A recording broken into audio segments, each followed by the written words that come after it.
Hi, I'm Annapolis Mayor Josh Cohen with your weekly video update for Tuesday, April 27th, 2010. I have three updates to share: city management legislation, line of credit, and a new fire chief. But before I do, I want to start by publicly thanking my Chief Administrative Officer, Doug Smith. Doug's been on the job with me since the first day of this administration. He has been working tirelessly, saving taxpayers over $1 million through the management efforts he's been doing, bringing overtime under control, making sure that there are better management controls in each department, making sure that departments work towards monthly budgets as opposed to just yearly budgets, holding department heads accountable for meeting those figures, tackling departmental reorganizations such as emergency management and central services and economic development and transportation, and a whole range of issues. He came on the job during a very difficult time budgetarily, during a difficult time politically. He's been the subject of some high-profile, unjustified criticism, but he's taken it all in stride with a thick skin and stayed focused on the urgent challenges before us. The city will not be renewing Doug's contract after it expires on June 30th. Even though Doug has more than 30 years of private sector management experience, he does not have the public sector management experience that the charter requires of that position. And that leads me to the first update on city management legislation. Last night, the City Council brought to closure the 2-year-long recent debate about the city's form of government. There were three different city management bills. A bill I introduced was most similar to the current form of government we have now. It would have strengthened the city administrator's role as a chief administrative officer and would have allowed the private sector management experience that Doug has to qualify for that position. At the other end of the spectrum, a bill introduced by former Alderman Dave Cordell and Alderman Ross Arnett would have fundamentally changed our form of government to a council manager form of government. The mayor would no longer be the chief executive. Instead, the council as a whole would hire and fire a city manager who would be the chief executive and would report not to the mayor but to all 9 members of the city council. The city council did not adopt either of those bills and instead voted 7 votes to 2 to adopt a consensus compromise bill. It does not please the true blue council manager advocates, but I believe it's a very good bill. It keeps a strong executive mayor who is accountable to the voters for the operations of city government, but it strengthens the council's oversight by giving the city council the ability to fire the city manager, even over the mayor's objections.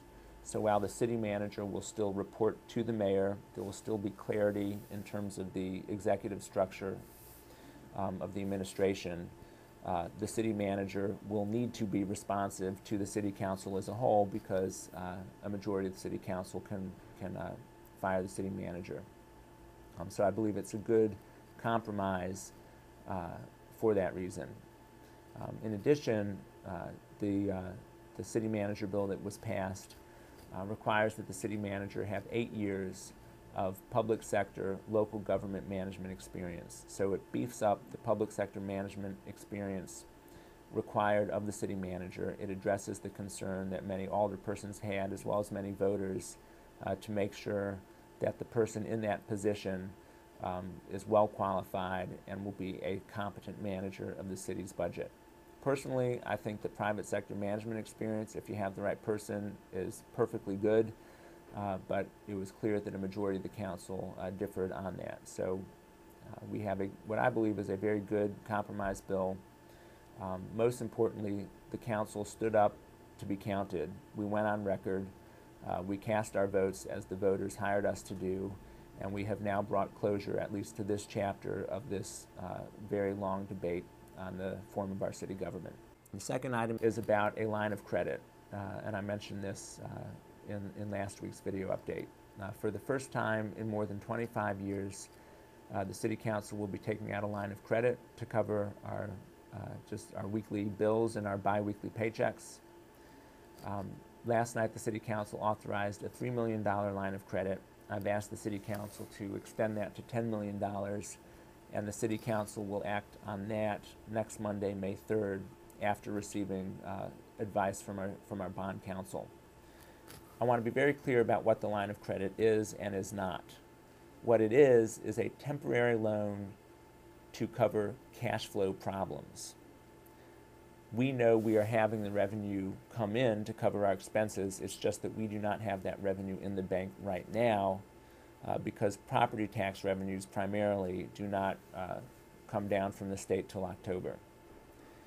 What this is not is taking out a credit card to pay for expenses for which we do not have revenue budgeted. By law, the City Council has to adopt a balanced budget. Even though the revenue projections for this fiscal year have declined significantly, I've already been making serious cuts to ensure that we have a balanced fiscal year 2010 budget by June 30th. Next year's budget that's currently under review by the City Council, by law, has to be balanced. Every expense that the city incurs, we need to have revenues budgeted to cover those expenses. So we are not relying on a line of credit to pay for expenses that we haven't figured out where we're getting the revenue from.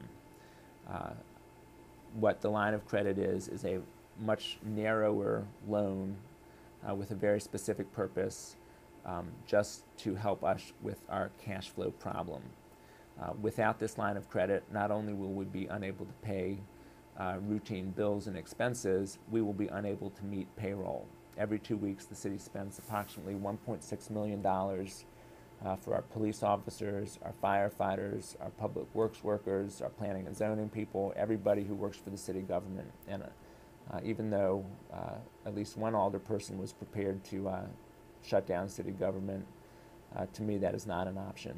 So I am grateful to the City Council for voting. It was a tight vote, only 5 votes to 4, to authorize the city to take out the $3 million line of credit. And I'm hopeful that after the City Council gets the assurances it needs from the bond council, that it will authorize this administration to extend that to $10 million when it meets Monday. And the third update, very briefly, is that last night, it was a long meeting, it was 5 hours, but we did a lot. But last night, the City Council unanimously confirmed the appointment of David Stokes to be our next fire chief. He starts work June 1st. He has 35 years of experience in the county fire department, rising to the rank of chief. As chief, he successfully brought overtime expenses under control. He dealt successfully with a number of management and organizational challenges that the county faced, which are very similar to those that the city faces now. He was chief of a county fire department with a budget of $100 million, which is more than the entire city budget. He's a local. He was born in Eastport. He's coming back home, and I think the City Council is very pleased to know that he will be leading our fire department starting June 1st. So those are the 3 updates. The City Council adopted a strong compromise city manager bill. The City Council has authorized a $3 million line of credit to cover payroll expenses, and the City Council confirmed the appointment of David Stokes as our city fire chief. As always, you can reach me in the mayor's office by calling 410-263-7997. You can send an email to mayor@annapolis.gov, and you can visit my blog, mayorcohen.com, and leave a comment.